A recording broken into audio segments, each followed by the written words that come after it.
পড়তে পারবো? নিশ্চয়ই, কেন পারবেন না? আমি তো আগে পড়তে পারতাম না, যাক চশমা নিলে তাও পড়তে পারবো। ডাক্তার সাহেব, আমাকে কুকুরে কামড়েছে। আপনি কি জানেন না আমার রোগী দেখার সময় বিকাল 4টা থেকে রাত 8টা পর্যন্ত? আমি তো জানি, কিন্তু হতচ্ছাড়া কুকুরটা তো আর জানে না। ডাক্তার সাহেব, আমার একটা অদ্ভুত রোগ হয়েছে। তার রোগটা কিরকম? আমি অল্পতেই রেগে যাই। ব্যাপারটা একটু খুলে বলুন তো। হারামজাদা, তোর আর কয়বার খুলে কইতেইব? ডাক্তার সাহেব, আমার পায়ে ব্যথা পাইছি। আচ্ছা, তাহলে এই মলমটা আপনি যেখানে ব্যথা পেয়েছেন সেখানে লাগাবেন। ব্যথা তো যায় নাই। তা মলমটি আপনি কোথায় লাগিয়েছিলেন? হাতের কোনায়। মানে? কেন, আপনি তো বলেছেন যেখানে ব্যথা পেয়েছি সেখানে লাগাতে।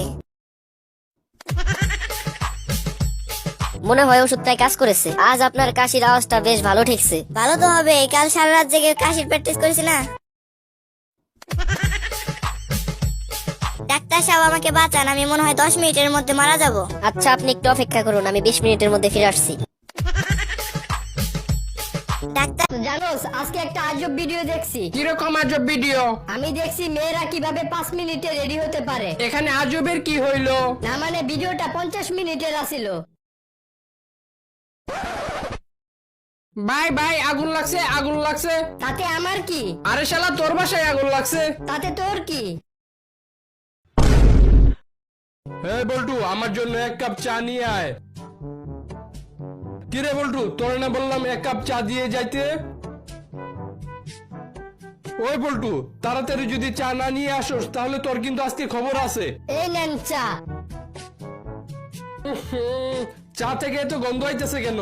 স্যার আমি কি করবো, আপনি তো তাড়াতাড়ি চা আনতে বললেন, তাই তাড়াহুড়া করে চা আনতে গিয়ে চাকনি খুঁজে না পেয়ে আমার জায়গা দিয়ে চা সেকে আনছি। দোস্ত জানোস, আমরা বাঙালির আজব একটা জাতি। কেমনে?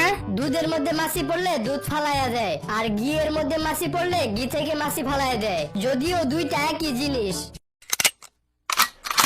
ভাই তরমুজের দাম কত? 1 কেজি তরমুজের দাম 50 টাকা। তরমুজের বিচিগুলো ফালাইয়া আমাকে 1 কেজি তরমুজ দেন। আপনি কি আপনার নিজের ওজন এভাবেই মাপেন?